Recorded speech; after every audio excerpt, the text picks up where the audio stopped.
δε διαστήματος είναι αυτό το κουτάκι.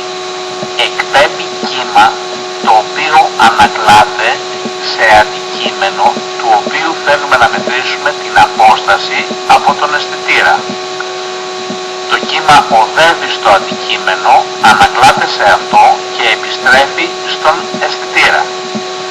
Ο αισθητήρας τη μέτρηση τη στέλνει στον καταγραφέα, όπου γνωρίζοντας την ταχύτητα του κύματος και υπολογίζοντας το χρονικό διάστημα από την εκπομπή μέχρι την λήψη, αυτόματα το λογισμικό μετρά την απόσταση του αντικειμένου από τον αισθητήρα.